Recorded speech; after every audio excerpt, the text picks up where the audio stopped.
სრულიად საქართველოს კათოლიკოს პატრიარქმა უწმინდეს მანდამუნდარ ისმაილია მეორემ კურთხევის მნიშვნელობაზე იქადა, როგორც პატრიარქმა დღევანდელ საკვირაო ქადაგებისას ბრძანა კურთხებას აქვს ძალიან დიდი ძალა, რადგან ამ დროს უფლის მადლი გადმოდის ადამიანზე და იგი იცვლება. უწმინდესის თქმით, ადამიანმა უნდა იცოდეს, როგორ შეხვდეს კურთხევას. პატრიარქის განმარტებით ძალიან დიდი მნიშვნელობა აქვს იმასაც, თუ ვისი საშუალებით გადმოეფრქვევა მადლი. უწმინდესმა მრევლს მოუწოდა სამუელ წინასწარმეტყველის ხსენების დღესთან დაკავშირებით სთხოვონ წინასწარმეტყველს, რომ მისი მეოხებით გადმოვიდეს ქართველ ერზე მადლის სული საწმინდისა.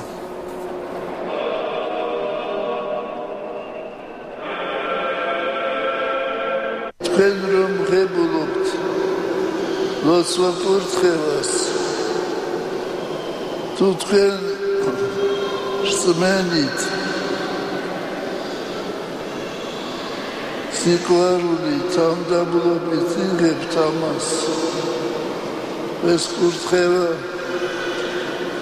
მოქმედებს და მოაქვს საოცარი შედეგები.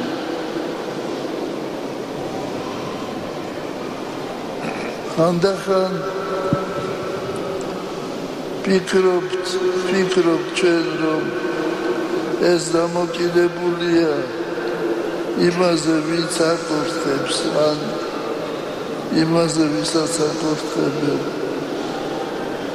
სინამდვილეში ეს არის წყალობა ღვთისა, ეს არის ღვთის სიყვარულის გადმოფრქვევა.